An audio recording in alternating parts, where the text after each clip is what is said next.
എല്ലാ കൂട്ടുകാർക്കും നമ്മുടെ പുതിയ വീഡിയോയിലേക്ക് സ്വാഗതം. കർക്കിടക മാസം ഇങ്ങെത്തി. ഇനി ശരീരരക്ഷയുടെ കാലമാണ്. മഴക്കാലമായി കഴിഞ്ഞാൽ നമ്മുടെ ശരീര പ്രതിരോധ ശേഷി കൂട്ടുന്നതിനും കഫവാത രോഗങ്ങളെ സന്തുലിതമാക്കാനും തണുപ്പ് കാലമാകുമ്പോൾ നമ്മുടെ ശരീരത്തിനുണ്ടാകുന്ന എല്ലാവിധ രോഗങ്ങളെ ചെറുത്ത് നിൽക്കാനും നമ്മുടെ കാരണന്മാരായിട്ട് തന്നെ നമുക്ക് ഉണ്ടാക്കി തന്നുകൊണ്ടിരുന്ന ത്രികട ലഡുവാണ് ഇന്നത്തെ നമ്മുടെ വീഡിയോയിൽ കൂടെ പരിചയപ്പെടുത്തുന്നത്. നമ്മുടെ എല്ലാ വീടുകളിലും ഈ ഒരു മാസത്തിൽ തയ്യാറാക്കി സൂക്ഷിക്കേണ്ടതായ ഈ ഒരു ലഡു ഉണ്ടാക്കിയെടുക്കാൻ വളരെ എളുപ്പമാണ്. രാവിലെയോ വൈകിട്ടോ ഓരോന്നു വീതം നമുക്ക് കഴിക്കാൻ പറ്റുമെങ്കിൽ നമുക്കുണ്ടാകുന്ന പല അസുഖങ്ങളെയും ചെറുത്ത് നിൽക്കാനും വളരെ തന്നെ നല്ലതാണ്. കർക്കിടക മാസത്തിൽ തീർച്ചയായിട്ടും ഉണ്ടാക്കി കഴിക്കേണ്ട വളരെ ഹെൽത്തി ആയിട്ടുള്ള ഈ ഒരു ലഡു നമ്മുടെ വീടുകളില് നിത്യമുള്ള ചേരുവകൾ കൊണ്ട് തന്നെയാണ് തയ്യാറാക്കി എടുക്കാൻ പറ്റുന്നതും. അപ്പൊ നോക്കാം എങ്ങനെയാണ് വളരെ ഹെൽത്തി ആയിട്ട് തന്നെ തയ്യാറാക്കി കഴിക്കാൻ പറ്റിയ ത്രികട ലഡു തയ്യാറാക്കി എടുക്കുന്നതെന്ന് നമ്മുടെ വീഡിയോയിൽ കൂടെ നമുക്ക് കണ്ടു നോക്കാം. അതിനു മുമ്പായിട്ട് ഒരു കാര്യം കൂടെ പറഞ്ഞോട്ടെ.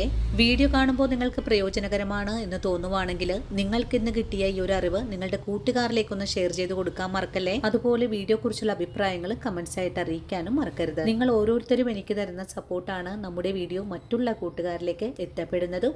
അപ്പോൾ നമുക്ക് ഉടൻ തന്നെ നമ്മുടെ വീഡിയോ കാണാൻ പോകാം.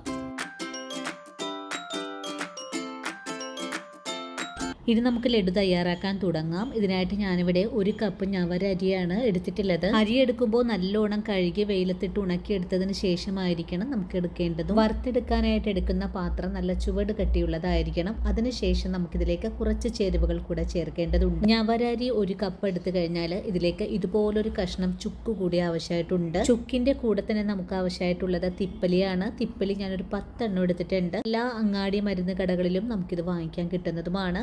അതിനുശേഷം നമുക്കിതിലേക്ക് വേണ്ടത് 1 ടീസ്പൂൺ അളവില് കുരുമുളകാണ്. ഇനി ഇതിന്റെ കൂടെ തന്നെ 5 ഏലക്ക കൂടെ ചേർത്ത് കൊടുക്കണം. ഇത്രയും ചേരുവകൾ എടുത്തു കഴിഞ്ഞാൽ പിന്നെ നമുക്കിതിലേക്ക് 1 സ്പൂൺ അളവില് നല്ല ജീരകം കൂടി ചേർത്തിട്ട് ഫ്ലെയിം ഓൺ ചെയ്ത് കൊടുത്ത് ഇത് നല്ല പോലെ ഒന്ന് വറുത്തെടുക്കാം. മരുന്നുകൂട്ടുകൾ വറുത്തെടുക്കുന്ന സമയത്ത് സിമ്മിൽ വെച്ച് കൊടുത്ത് വേണം നമുക്കിതൊന്ന് വറുത്തെടുക്കാനായിട്ടും. അല്ലെങ്കിൽ നമ്മൾ എടുത്തിട്ടുള്ള ഈ ഒരു കൂട്ടെല്ലാം തന്നെ പെട്ടെന്ന് കരിഞ്ഞു പോകാൻ സാധ്യത കൂടുതലാണ്. കർക്കിടക മാസത്തിൽ നമ്മൾ തയ്യാറാക്കുന്ന എല്ലാ വിഭവങ്ങൾക്കും ഈ ഒരു ഞവര അരി എടുക്കുന്നതാണ് ഏറ്റവും നല്ലത്. ചെറിയ തീയിൽ വെച്ച അരി നല്ല പോലെ വറുത്തെടുക്കുന്ന സമയത്ത് ഇതൊന്ന് ചെറുതായിട്ട് പൊട്ടിത്തുടങ്ങും.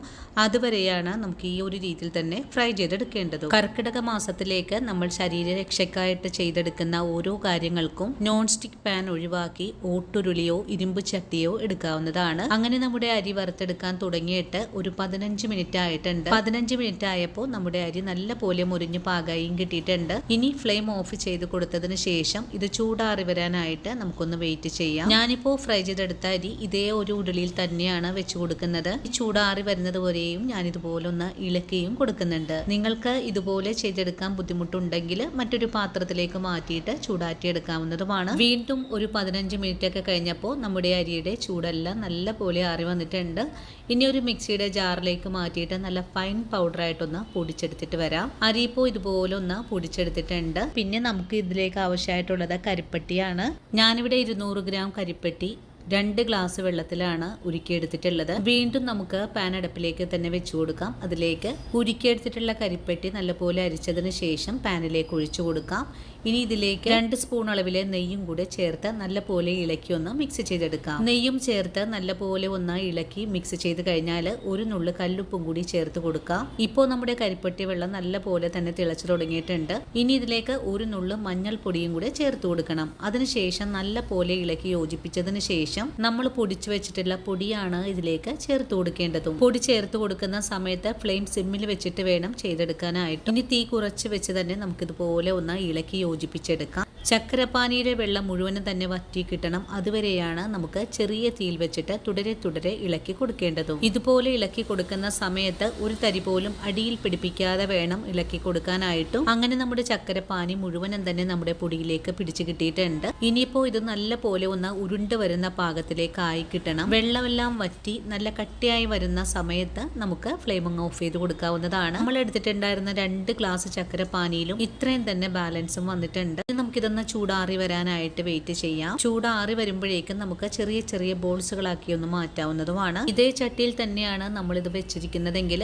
നല്ലപോലെ ഇളക്കി ഈ ഒരു ചട്ടിയുടെ ചൂടൊന്ന് ആറ്റിയെടുക്കേണ്ടതുമാണ്. അങ്ങനെ ഒരു അരമണിക്കൂറിന് ശേഷം നമ്മുടെ ലഡുവിന്റെ കൂട്ട് നല്ല പോലെ തന്നെ ചൂടാറി വന്നിട്ടുണ്ട്. ഇനി നമുക്കിതിൽ നിന്നും ചെറിയ ചെറിയ ബോൾസുകളായിട്ട് ഒന്ന് ഉരുട്ടിയെടുക്കാം. വളരെ സോഫ്റ്റ് ആയിട്ട് തന്നെയാണ് നമുക്കിതുപോലെ ഒന്ന് ഉരുട്ടിയെടുക്കാനും പറ്റുന്നത്. ആദ്യ ബോൾ ഉരുട്ടി കഴിഞ്ഞാൽ പിന്നെ നമുക്കിതിലേക്ക് ഒരു ഗാർണിഷിനായിട്ട് ഇതുപോലൊരു കറുത്ത മുന്തിരി കൂടെ വെച്ച് സെറ്റ് ചെയ്തെടുക്കാം. അതിനുശേഷം ഒരു സെർവിങ് ബൗളിലേക്ക് കൂടെ മാറ്റാം. ഇതേ രീതിയിൽ തന്നെ നമുക്ക് എല്ലാം ഒന്ന് ഉരുട്ടിയെടുക്കാം. നമുക്കിതുപോലെ ഉരുട്ടിയെടുക്കാനായിട്ടൊന്നും ഒരു ബുദ്ധിമുട്ടുമില്ല. വളരെ പെർഫെക്റ്റ് ആയിട്ട് തന്നെ നമുക്ക് ഉരുട്ടിയെടുക്കാനും സാധിക്കുന്നുണ്ട്.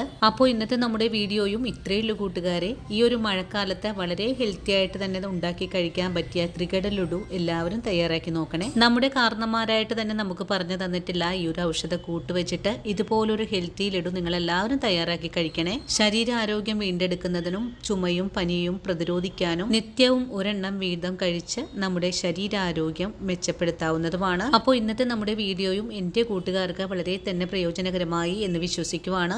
വീഡിയോ കണ്ട് ഇഷ്ടമായിട്ടുണ്ടെങ്കിൽ ഇതുപോലൊരു ഹെൽത്തി ലഡു വീടുകളിൽ തയ്യാറാക്കി വെക്കാൻ മറക്കരുത്. അതുപോലെ തന്നെ നിങ്ങൾക്ക് ഇന്ന് കിട്ടിയ ഈ ഒരു അറിവ് നിങ്ങളുടെ കൂട്ടുകാരിലേക്കൊന്ന് ഷെയർ ചെയ്ത് കൊടുക്കാനും മറക്കരുത്.